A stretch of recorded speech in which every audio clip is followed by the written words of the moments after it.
Hello and welcome back to Continental Club, where we discuss the hottest topics in European football. Joining me today, it's Michael McCubbin and Patrick Van Straten, and we are talking title deciders, players that could decide the title till the end of the season. Because at Devanash Choksi asked, how much of a difference do you think Hazard will make for Real Madrid? So this got us thinking. Obviously, La Liga returns this weekend, although by the time you're watching this on Friday, the first game would have happened last night, Sevilla versus Real Betis. Serie A is happening the following week, so we wanted to discuss these two leagues in greater detail and the potential title deciders. Pat, Devanesh's question was about Eden Hazard, and he'll be hoping to end what's been a disappointing season in strong fashion. Yeah, I mean, I think it's fair to say that Real Madrid can hope to get more out of him. They paid 100 million euros for him just over a year ago now. And in that time, I think he started 9 La Liga games. He's completed the full 95 times. Overall, I think he's got 15 appearances for Real Madrid in all competitions, which is absolutely horrible. And some of it isn't his fault. He's had 4 separate injuries. He had that hairline fracture in his foot. On the other hand, some of it definitely is. He turned up clearly not ready to play, which is... There's a little bit of previous there with Eden Hazard, to be honest. And it's not really what you'd expect, given that for years it was said that this was his dream move. He made no secret of wanting to go to Real Madrid. And then when he turned up, he kind of seemed a bit half-arsed about it, which is strange to me. When he has played, he's been... I mean, it's difficult to say this because he is such a wonderful player, but he has been bad, like straight up bad. He's got a goal and an assist in 15 appearances. His shots have gone from 2.5 to 1.4, from 3 key passes a game to 1.7. His dribbles have gone up a bit, but not really going anywhere, clearly. And his expected goals and assists per 90, which last season was at 0.82. I think, wasn't he involved in like 31 Premier League goals last year? 0.82 has now fallen to 0.35, which is the same as Fede Valverde. So it's not really what you expect for 100 million euros. And Real Madrid, a lot is going to hinge on whether they can get something out of Hazard down the stretch, or if not him, it's going to have to come from one of the other wingers, I think, because attack has kind of been their issue. By goals conceded, they're the best defence in Europe. They've allowed 19 goals. And while their attack is the second best in Spain, I think they've scored like 49 in 27, it's still 14 fewer than Barca, and there have been games where they've looked kind of toothless. Like, they had that 23-game unbeaten run between October and February, but before the break, they were in horrible form. Of their final 7 games before the league was suspended, they lost 4 to Levante, Real Betis, Real Sociedad, and obviously Man City in the Champions League. And out of all of those, Man City may be fair enough, Sociedad in the Cup may be fair enough, but Betis in the league and Levante in the league, those are really, really like poor results to get. And frankly, I'm of the opinion that Real Madrid have been the best team in La Liga this season. But they just haven't been able to make that difference. And at least part of the blame for that has to be laid at the feet of Hazard. Real Madrid paid a huge sum of money to get a guy who's going to be an elite contributor immediately because he's 29. It's not like this is a guy who's going to be with you to 2025. This is a guy who, if he isn't good for the next 2 years, you've wasted your money. And one of those years is gone, unless he comes back in great form and can help them to the title. And, Benzema has scored more goals in the league than Bale, Lucas Vazquez, Jovic, Rodrigo, Vinicius, Isco, James, and Hazard all put together. So I think that if he comes back and he's the Eden Hazard we know from Chelsea, I think Real Madrid have got a really, really good shot. If he comes back and he's the player he's been for the season so far, then somebody else is going to have to take a big step up. And I would rather ask a 29-year-old who's a proven elite performer to play like an elite performer than say to one of my 18 or 19-year-old Brazilians, hey, I know that you've only just turned up at Real Madrid, but could you please win us a title? It seems to me like one of those is more reasonable than the other. For sure. Massive expectations on his shoulders. And for good reason. I think when Hazard's fully fit and at it, he's definitely the most talented player in the Premier League. If he didn't show it consistently every season, was his only downside. But yeah, smacked of such unprofessionalism, turning up so overweight for his Real Madrid, bow, as it were. Having wanted that move for years, didn't make any sense. But yes, has been unlucky with injury. Whether those injuries are anything to do with the fact he turned up overweight, I'm not a doctor, I'm not sure, but massive pressure on his shoulders for the final 10 or so games. My Cubs, let's go to the other side of the title race, because they also have in Barcelona, because they also have a returning superstar who they're hoping to pin their hopes on. Yeah, I mean, Luis Suarez is the star in question. I think in some ways there's obviously more pressure on Hazard at this point than there is. Luis Suarez doesn't need to prove himself in any way to the Barcelona faithful, and whether or not they come away with the title this season isn't really going to hinge on him as such. I mean, there's been so much. There's been so many other issues surrounding Barcelona's season, aside from his injuries, that have kind of contributed to them being in the position they are. I mean, as we're going into the weekend, they are still clear, but that's mainly because of that rather uncharacteristic form that Real Madrid showed before the break that Pat was talking about. I think Real Madrid, if they'd not lost those 2 games at either side of the Clásico, they'd be about 5 points clear right now, wouldn't they? Or at least 4 points clear. I'm trying to think of the maths, but anyway, but Luis Suarez will still be a massive gain for Barca, because that forward line, they were just relying too much on Ansu Fati, who's only 17. Obviously Griezmann has struggled to really find his position in this Barca setup, and that's we expect that's probably going to be that's going to be an issue that maybe doesn't get solved in the next few weeks. And obviously Messi is as ever over relied upon, and he's had a little bit of a down year as well. So Luis Suarez coming back will be massive. Obviously it depends a lot on what kind of condition he's in, because he's had 4 separate injuries this year. Even before then, it was clear that physically he isn't the specimen that he once was. And he's had his detractors over the last few years as well, which I think is a little bit unfair. Like, I think when you look at his numbers, especially this season when he's been fit, I can't really think of, aside from Ronaldo, Benzema, and I guess Messi, you put him in that bracket as well, but he's, Messi's not a number 9. So I'd say, kind of Ronaldo and Benzema. I can't really think of any other strikers around Luis Suarez's age who are still as prolific and you would still call world class. So this season, he's got 11 goals and 7 assists in 17 appearances. That's more than a goal contribution a game.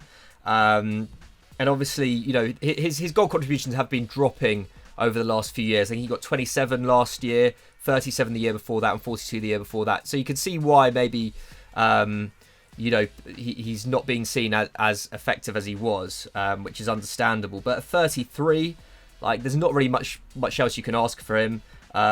His underlying numbers are pretty good as well. 3.7 shots is excellent per game. 1.3 key passes, 1.3 dribbles. Expected goals and assists per 90 of 0.85. That is down from 1.01, but I mean it's kind of what you'd expect. And I think even Messi's expected goals and assists this term is down a decent amount. So I think to pin it on Suarez would be unfair, but if he does come back in good form, then it does give it gives Barca that extra kind of cutting edge up top. I know that's a bit of a cliche, but that is something that they've definitely missed. Apart from Messi, there's not a consistent scorer in that side. Suarez would hopefully help the creators as well, because he's such a good finisher. And creation especially from central midfield has been a big issue for Barca this term.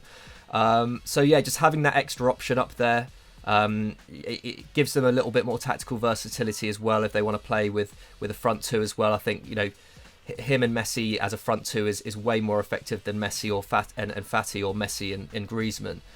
So I think it's just going to give Setien that extra option that he desperately needs, to be honest, because that whole area is something that he's not really cracked since he's been the Barca coach. Yeah, for sure. I mean, it's interesting to read that their goals per game, their league goals per game, was at 2.6 before Suarez's injury, and it dropped to 1.8 without him, which is a massive drop-off. And it's really Barcelona's attack that has kept them afloat above Real Madrid this season. So if Suarez comes back, hits the ground running, then they're in with a good shout. And I would say that his league goal contributions also took a massive drop-off when Neymar left as well.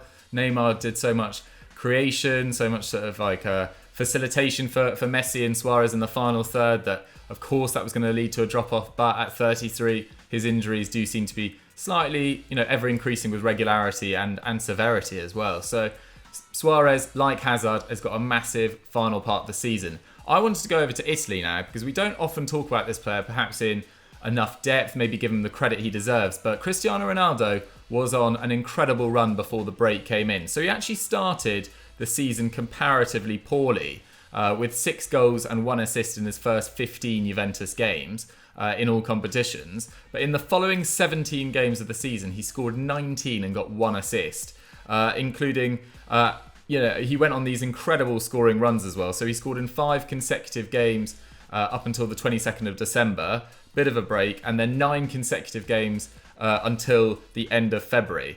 He's contributed 48% of Juve's 50 league goals this term, and their league goals have also been topped by Lazio, Atalanta and Roma. So similar to Real Madrid, their attack hasn't really fired so far. Higuain now I think he's got 3 goals in his last 15 appearances since the end of November. I think when you've got a player like Ronaldo who takes, I think it's about 6 shots a game, all the attack is so funneled through to him that his strike partners really do suffer at times. You saw it with Benzema, although Benzema was happy to play that sort of facilitating role. But Higuain and Dybala numbers, at least in goal scoring, have taken a sharp decrease, although Dybala's have slightly picked up this year compared to last. But yeah, his numbers are still frightening. So as I say, 6 shots, 3.6 of which from inside the area, 1.7 key passes, nearly 2 dribbles a match, and he's at 0.99 expected goals and assists per 90, which is 4th best in Serie A. I think only Luis Muriel, Duvan Zapata and Ilicic top that. So he is having a really good season, and with the Serie A title race so close, Sarri will be absolutely desperate for Cristiano Ronaldo to continue that goal scoring form he was in before the break, because whilst their attack has been fine under Sarri, it certainly hasn't had the boost that they would have wanted after Max Allegri's departure. So they've gone from 1.8 league goals a game to 1.9. Their defence is still pretty solid, so people predicting that their defence would take a decrease hasn't really happened. I think only Lazio have conceded fewer goals, and I think they're level on Inter with Inter on 24, I should say. But yeah, apart from Dybala, Higuain and Ronaldo, no one's really got in amongst the goals this year for Juve. I think their next top scorer after that is Ramsey with 3. So Bernardeschi, Douglas Costa, all having disappointing years in front of goal. So Ronaldo, it really does seem like if he performs in the final sort of 9-10 games of the season, then it's difficult to look past Juventus, although Lazio will obviously want a big say in that, and Inter Milan, they do have that game in hand. So it'll be fascinating to see. Pat, quickly, before we move on to our next section, who do you think is going to be the decisive factor in the Serie A title race? God. I mean, it probably is going to be Ronaldo, I would say. Just because I think that Juventus are... They're clearly better than Lazio, and I find it hard to imagine Immobile hitting greater heights than he did over the season before the suspension of the league. And while Inter's forwards have been great, they are substantially behind now.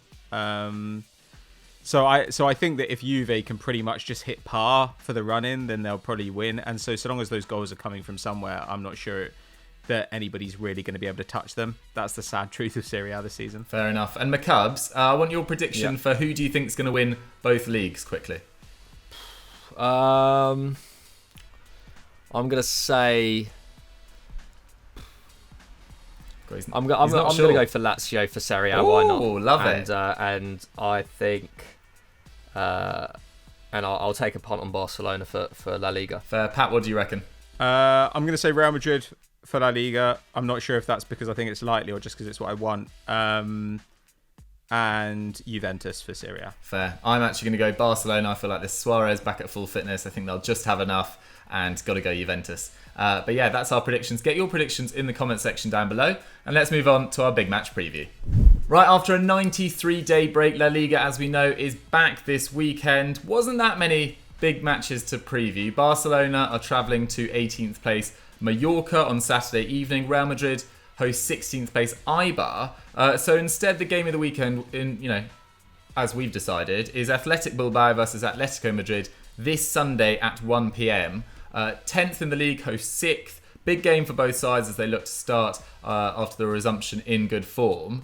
And McCubs, Athletic Bilbao, it's kind of difficult to sum up their season so far. I mean, what have you made of it?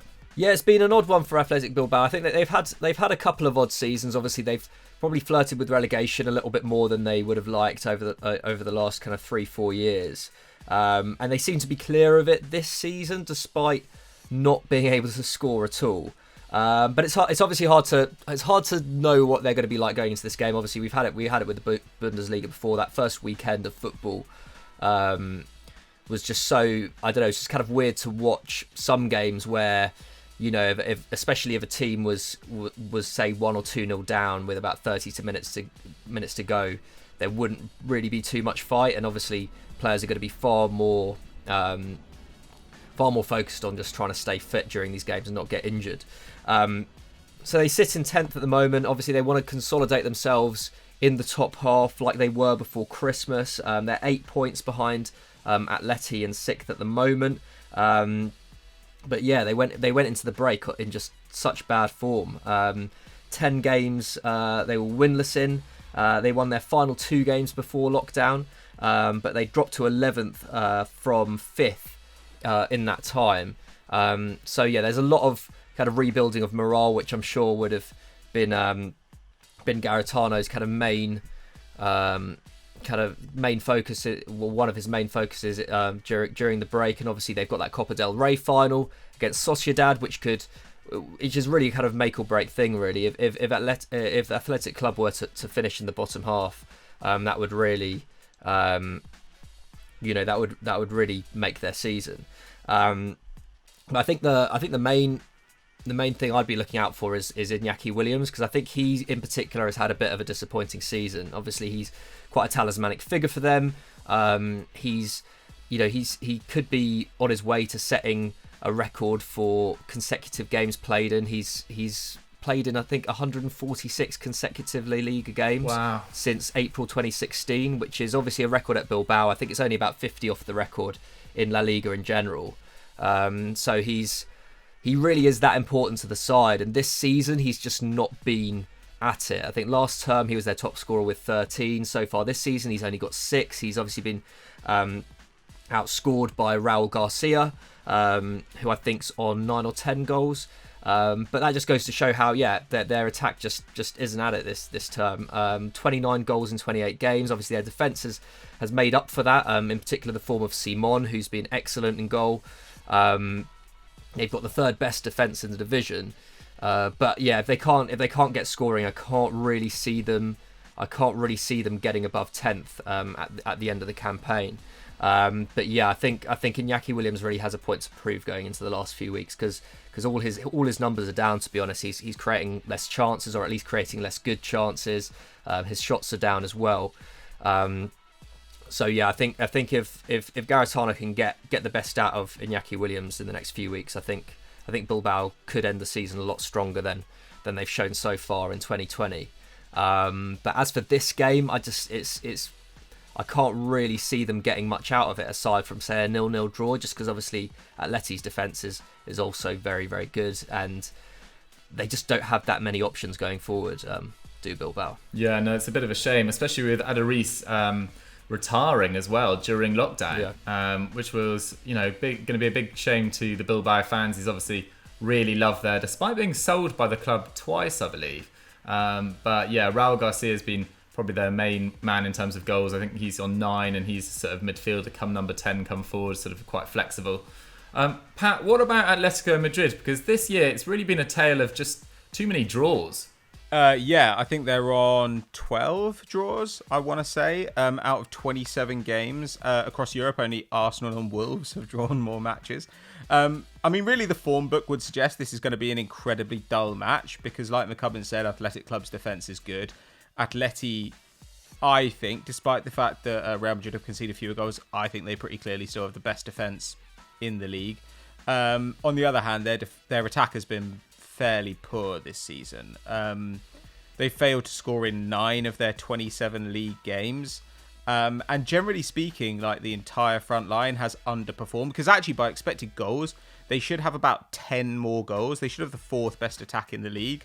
Like Morata has 9 goal involvements. Expected goals says he should have 16, which is absolutely ridiculous. Like that's such a huge margin just for one player in the squad. And he's not the only one. João Felix has underperformed his expected goals as well. The most goal involvements is Angel Correa, who's got 5 goals and 6 assists, which is good, but it's not like leading forward at a club competing for the title good, you know?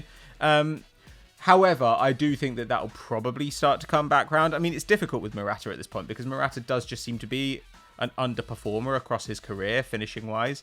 But it's hard to imagine that something is going on.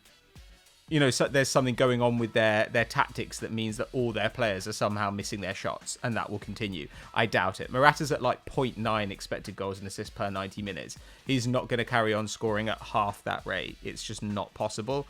And obviously got that goal in the Champions League just before the break, which might give them a little boost. You know, they're coming into this thinking, we just knocked the champions of Europe out of the Champions League at Anfield. Which is a remarkable performance, really, that they put in. They rode their luck, but they did very, very well to get through. So to me, I think the form book suggests a kind of boring game, and I think that maybe people will be cautious, trying not to get injured, but I still think Atleti have more to come and therefore should be able to get the win. Yeah, I mean, you'd expect so. I mean, they've only lost 4 league games all year, and I mean, I've been guilty of this as well, sort of bashing them quite a lot. They just haven't been good going forward, but they're still remarkably solid. I mean, I think only Real Madrid with 3 have lost fewer games. But they have an incredible record in this fixture, Atleti, as well. They've won 15 of their last 19 meetings in all competitions, just losing 2 of those. Although Athletic did win the corresponding fixture last year 2-0 thanks to a goal from Inaki Williams and one from Kenan Kodro. Both clubs have got a pretty good clean bill of health going into it. Athletic Bilbao, only Oscar de Marcos is missing, but he's barely played this year, the right back. And Atletico Madrid, João Felix is suspended and also injured as well, so he won't be featuring. Renan Lodi is also out, so that probably imagine Saul Niguez plays at left back. They do need to strengthen in that area. McCubs, score prediction time. What do you reckon? I'm going to say 1-0 Atleti. Fair. Seems a solid bet. What do you reckon, Pat? Yeah, I was going to say 1-0 Atleti as well. Fair. I mean, I'll just spice up to be a bit different. I think 2-0 Atleti. Ooh. Yeah, absolutely mental. So spicy. Yeah. Guys, get your predictions in the comments down below, and let's move on to our quickfire question. Our quickfire question this week comes in from @BluesCanadian. Normally he just replies to my tweet with about 10 questions about Alphonso Davies, but he's changed it this week and he's asked, how do you assess Conte's first season with Inter Milan? What have you made of it, Pat? I think it's been very good. I think they've basically played Juve even across the course of the year. Maybe been slightly worse. Both of those teams substantially worse than Atalanta. But yeah, I think it's been very good. Like the squad, after years of us saying, God, this squad needs work. Now you look at it and you think, yeah, there's definitely the shape of a quality side there. A couple of important additions, and you can really see it taking off. And while Lautaro Martinez has been great this season, I don't necessarily look at him and think, oh wow, losing him will see them completely fall apart. I kind of back Conte to get value out of whoever they bring in. So yeah, I think it's been another excellent performance from him, and suddenly Inter have gone from being seen pretty much the way we see AC Milan right now to being legitimate contenders for the title, and you would expect them to be a team that get out of the group stages of the Champions League year on year. So yeah, I think it's been a very good year for him. Fair. McCubs, have you found it emotional watching Lukaku and Ashley Young over at the San Siro? Yeah, it's been great. It's been great. Yeah, I've enjoyed it. I've enjoyed Lukaku coming into form because I think he was treated pretty unfairly in his final season at United, and it was always going to be a good move for him, I think. But I agree with Pat on the Lautaro Martinez thing. I think that is credit to Conte and the system that he's built it into. That yeah, I mean, if that release clause gets triggered, and what's 110 million euros, that is such a good profit for Inter. And it's not even like Martinez was their top scorer, or did he even lead them in assists? He might have done, but I think it was something like 11 goals, 7 assists, something along those lines, like which is it's great output for a player of his age, but it is replaceable output for sure. And considering that, say a player like Christian Eriksen hasn't even featured that much since being bought in January, there's definitely a lot of potential for improvement within that side as well. Come next season, depending on how busy they are this summer. So I guess we'll have to wait and see on that. I guess one gripe is maybe that the squad is, there are areas of that squad which are aging, which you probably had to look at. The wing back positions are, you've got players like Asamoah and Young now, who are very much kind of coming into the twilight of their careers, especially in the case of Young.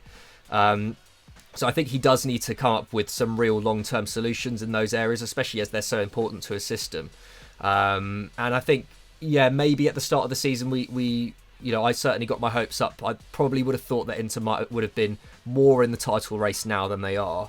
I don't think many people would back them to really get back into that race with Lazio and Juve. So I'd say that's maybe one thing. You might have backed them to have lasted the race a little bit longer, but in general, Conte has definitely improved this Inter Milan side significantly. Yeah, no, I agree. I mean, I think they lost that game to Juve 2-1. I mean, they do have a game in hand, so maybe they'll get a bit closer. But yeah, I'm kind of with you guys. I think you covered it very well. I think some of his signings have been a big success. The likes of Lukaku. We'll see what Eriksen delivers, but Young, Moses, it's not the sort of profile of player I'd be looking at. And I don't really like the links to Marcus Alonso this summer either.